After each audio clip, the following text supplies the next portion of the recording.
Gödel, Escher, Bach, An Eternal Golden Braid by Douglas Hofstadter.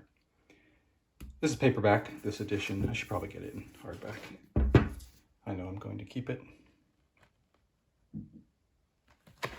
but I haven't yet. Bought a hardback edition.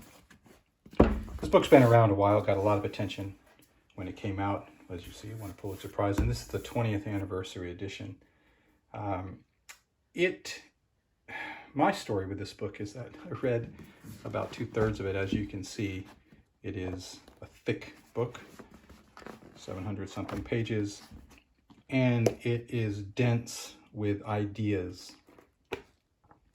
What we've just passed is a conversation throughout. He's got a conversation between Achilles and a tortoise, between Achilles and Zeno, between Achilles. Maybe that's it. But it happens throughout the book, and he tries to make things easier to understand with these little conversations. But as you can see, there are lots of drawings and pictures and other kinds of things to help you get the concepts that he is laying out for you. And it is a thinking kind of book.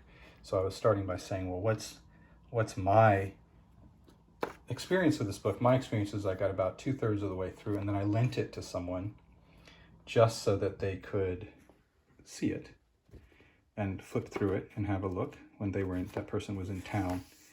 And they lost it. They lost it, and then they left town. And eventually that person, to his credit, bought me another copy, and this is that copy. But to be honest, enough time had gone by that I couldn't pick it up from where I left off. I just didn't remember. As I say, it's a thinking book. You have to stay with it. You have to give it your attention. At the same time, I just didn't want to start from the beginning.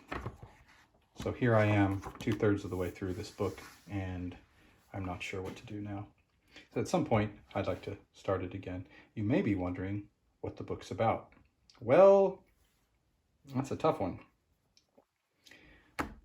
Hofstadter says himself, he has an introduction to this edition, and he goes in for some number of words there saying, what is this book about? I mean, all this is sort of like what the book's about, which is funny. And apparently a lot of people have read the book and said what it's about in a way that he didn't like at all.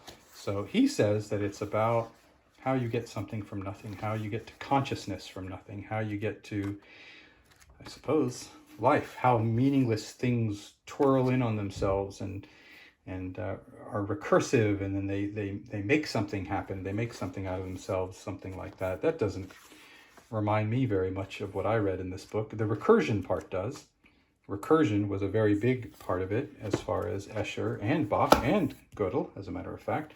So that part I remember, but I don't remember the other stuff that he says is the main thing that the book is about. But it's been a long time since I tried to read this book. When I read it, I really enjoyed it. It demands your attention. You cannot plan on reading this book like a page and then go a week and then read another few pages and then go a week and then bring it to the beach with a lot of distractions. This book, it requires you to pay attention to it and to think about what he's saying. It requires you to put your finger where you're reading, close the book, and look at the sky for a while you're trying to think about what it is that he said, and then nod a little bit and close your eyes and get it, and then go back to where you were. That's the kind of book this is. So if you're up for that kind of book, this is very rewarding, and I really enjoyed it, even though I can't tell you very much about it because it was a long time ago and I never finished it. Regrets. All right. Gödel, Escher, Bach, An Eternal Golden Braid.